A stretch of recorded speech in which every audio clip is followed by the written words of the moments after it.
Totalnya sampai ratusan juta di 17 aplikasi pinjol legal. Kredito 46 juta, Kredipo 6 juta, aku laku 1,3, Tunaiku 15 juta, Krediwan 10 juta, Kredit Pintar 8,7 juta. Ada pun Assalamualaikum warahmatullahi wabarakatuh. Selamat sore buat teman-temanku semuanya, khususnya sudah ada di YouTube Solusi Hutang MB. Gimana teman-teman kabarnya per hari ini? Mudah-mudahan sehat selalu ya teman-teman semuanya ya, walaupun masih digoncang dengan teroran, tagihan, intimidasi, dan segala macam. Tapi tenang aja teman-teman, setiap hari Medi Broni usahakan untuk terus mengedukasi dan memberikan semangat, memberikan petunjuk bagaimana dan apa yang harus dilakukan buat kedepannya. Dan lagian kita juga sudah ada teman-teman yang mau bergabung di grup WhatsApp atau langsung konsultasi dengan saya. Sudah bisa teman-teman, Anda bisa hubungi nomor admin atau langsung bergabung di YouTube aja juga boleh ya. Atau Anda hubungi admin nomor yang tertera di layar Anda teman-teman. Oke. Ini saya mau bahas teman-teman, ada salah satu subscriber saya juga, dan kebetulan dia tadi sudah menelpon dengan saya dan dia malah mengalami galbay yang sangat luar biasa. Totalnya sampai ratusan juta di 17 aplikasi pinjol legal. Yang pertama aplikasinya adalah Kredito 46 juta, Kredipo 6 juta, aku laku 1,3, Tunaiku 15 juta, Krediwan 10 juta, Kredit Pintar 8,7 juta, ada Pundi 27 juta, Pinjamin 29, ada Kami 13, Esikes 2 juta, Uang Mi 11 juta, Samir 6,2 juta, Bantu Saku 2 juta, Cash Cepat 6,2, Uku 5,4, Pinjam Go 3,6 juta, Uata 1,5 juta. Luar biasa ya. Pasti kalau teman-teman semuanya berada di posisi yang sama, pasti panik gitu loh.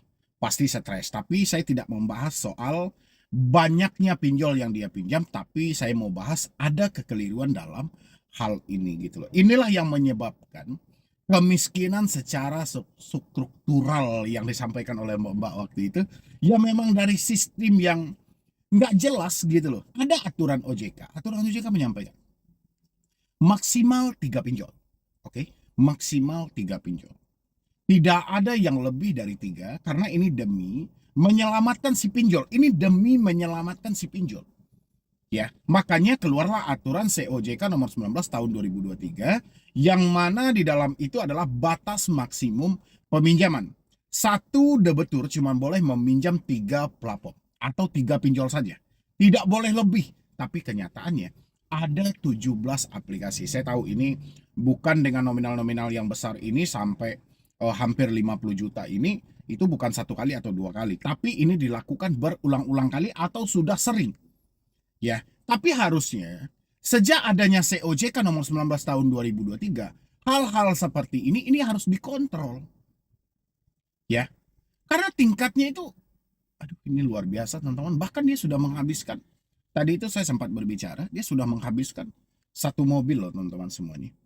Ya, 1 mobil dengan nominal ratusan juta juga dia sudah habis gitu loh. Tapi hutang ini tidak pernah selesai sampai pada akhirnya dia nyerah. Ya mana mungkin ini selesai? Kalau ini sistem cicil aja, kita ambil aja rata-rata pencicilan setiap bulan itu 1 juta aja, ya rata-rata kita ambil nih, ya kan? 1 juta aja, itu sebulannya 17 juta teman-teman. Ya, atau kita ambil misalnya rata-rata 500.000, 17 teman-temanku. Itu 8,5 teman-teman semuanya yang harus dibayar tiap bulan. Ini luar biasa. Makanya saya bilangin, terkadang saya heran dengan satu aturan yang dibentuk oleh OJK ini. Seperti apa sih realisasinya? Seperti apa sih kontrolnya tadi? Padahal kan OJK sendiri itu, bahkan yang terbaru ada juga kan aturan yang mana disahkan di 31 Juli 2025 kemarin kan. OJK menyampaikan di sana sebelum menentukan calon si borrower atau calon si nasabah, pihak pinjol harus mencek dulu. Pertama SLIC, ya. Kedua kredit scoring. Ketiga adalah dia harus cek dulu fintech data center, pusat data fintech lending. Yang terakhir adalah pastikan dia tidak boleh meminjam lebih dari 3 aplikasi. Itu kan syaratnya sebelum menentukan calon si borrower. Tapi kenyataannya ini loss loh. Ini loss semua gitu loh. Dan akhirnya ya si pinjolnya pun rugi, nasabahnya pun dihancurkan. Pinjol duitnya tidak kembali. lengkap dengan bunga-bunganya. Si nasabah menyatakan sudah tidak mampu lagi. Ini gara-gara apa? Gara-gara sama-sama tidak mengikuti aturan OJK. Ya, nasabah oke lah, karena dia berada di titik kebuntuan. Apapun itu dia akan melakukan. Ya, meskipun itu harus dibenturkan dengan yang namanya kehancuran. Dia nggak peduli, yang penting bagi mereka sesaat itu masalah mereka kelar. Tapi dari pihak pinjol itu kan harus dikaji lagi lebih dalam. Ini orang kalau masih kita cairkan, ini bahaya juga. Sementara ini yang sudah ada sekian, ya kan? Bukan berarti loss, berarti rasa saya COJK nomor 19 tahun 2023 tentang batas maksimal tadi itu tidak dipakai secara menyeluruh oleh pihak pinjol. Ya, karena kalau pinjol memakai hal itu, pinjol akan kekurangan nasabah. Pinjol akan kekurangan nasabah, teman-teman. Yang pada akhirnya kalau mereka kekurangan nasabah, mereka tidak bisa berputar. Jadi mereka tidak peduli soal COJK, mereka tidak peduli soal credit scoring, mereka tidak peduli soal fintech data center, tidak peduli dengan fintech data lending, ya. Mereka yang peduli itu bagaimana dia mendapatkan nasabah sebanyak-banyaknya. Ya, kejar target di awal, makanya skema-skema kecebong itu dipakai, teman-teman. Skema yang mana ansuran pertama itu sudah lengkap dengan pokok dan bunganya. Walaupun ansuran kedua, ketiga Anda gagal bayar, mereka tetap untung. Makanya skema kecebong dalam waktu 7 hari, dalam waktu 14 hari, itu harus dibalikin pokok tambah bunganya. Itu masih dipakai sampai detik ini gitu loh. Makanya mereka tidak menggubris aturan-aturan dari OJK. Nah, kalau sudah seperti ini Bang, apa yang harus dilakukan? Ada dua hal yang harus teman-teman lakukan, teman-teman. Yang paling pertama adalah, teman-teman tanya dulu ke diri. Ini benar-benar sudah tidak mampu atau memang tidak mau bayar? Karena itu Anda yang tahu. Ya, kalau memang tidak mampu, kita sudah toleh kanan kiri muka belakang, memang fakta keadaan yang tidak memungkinkan lagi.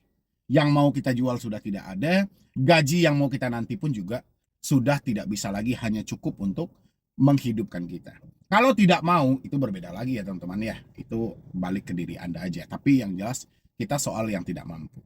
Habis itu Anda laporkan kepada otoritas jasa keuangan. Minta sama OJK bagaimana caranya saya menyelesaikan hal ini. Ya, pasti nanti Anda akan diminta untuk negosiasi restrukturisasi. Ya, oke. Begitu OJK menjawab hal seperti itu, baru Anda sampaikan. Saya meminjam melebihi batas maksimal. Saya nggak tahu ada aturan OJK ternyata yang mengontrol hal itu. Tapi kenapa pihak pinjol selalu mencairkan kepada diri saya melebihi dari batas itu? Ya, sebenarnya ini kalau kita abaikan kan sah-sah aja. Kita ambil aja 1-3 di awal, sisanya kita persetan karena salah mereka. Kita sudah meminjam 3 pinjol, ngapain mereka cairkan lagi? Kan seperti itu kan konsepnya. Makanya kita minta dulu sama OJK. Seperti apa nanti OJK? Kan OJK yang mengeluarkan aturan ini. OJK yang menyampaikan. Jadi pihak penyelenggara hati-hati. Jangan mencairkan lebih dari 3 pinjol. Tolong diperhatikan calon si browernya. Sekarang calon browernya tidak diperhatikan. Nasabahnya bisa meminjam 17 aplikasi pinjol legal. Atau sekarang namanya Pinder resmi. Ya di bawah naungan otoritas jasa keuangan. Jangan OJK minta untuk negosiasi aja. Tapi OJK jembatani ini. Tolong telusuri dengan lengkap. Ya, nanti si nasabahnya akan saya arahkan untuk melapor kepada otoritas jasa keuangan dan habis itu OJK tolong ditelusuri dengan lengkap. Mana pinjaman pertama sampai 3 dan mana pinjaman keempat, 5 dan seterusnya. Baru OJK pertanyakan, pinjaman yang keempat sampai seterusnya itu OJK tolong pertanyakan. Apakah dia tidak mengetahui tentang COJK tersebut? Apakah dia tidak mengetahui tentang batas maksimal tersebut? Kenapa masih dicairkan sementara si debetur namanya seharusnya sudah masuk pada fintech data center, ya, atau namanya sudah terbuka, kan terbuka itu bahwa dia ada pinjaman aktif sebanyak 3 aplikasi. Harusnya pinjaman keempat seterusnya itu tidak cair lagi. Itu harapan saya kepada otoritas jasa keuangan dan Anda untuk sebagai nasabah, tolong dilaporkan kepada OJK. Ya, kalau untuk risikonya sendiri, OJK telah menerapkan sesuai dengan POJK nomor 11 tahun 2024 yang mana telah berlaku sejak 31 Juli 2025, pinjol menjadi pelapor SLIK. Jadi setiap nama nasabah yang bermasalah itu dilaporkan kepada SLIK untuk dilakukan pemblacklistan supaya kedepannya Anda tidak bisa berhutang lagi. Dan habis itu lagi, mungkin tambahannya juga Anda akan ditagih secara terus-menerus teman-teman semuanya. Ya, pastinya Anda akan ditagih oleh debt collector atau nanti didatangi oleh debt collector. Tapi tunjukkan aja itikat baik Anda karena ini menyangkut ketidakmampuan. ketidaksanggupan Anda. Jadi nggak ada sandiwara di dalam hal ini. Ya, oke ya teman-teman semuanya. Mungkin dari channel itu aja. Nggak usah takut dan paling tidak teman-teman jangan gali lubang, tutup lubang. Oke, jadi sekian dulu dari saya, Medi Bro nih. Wassalam.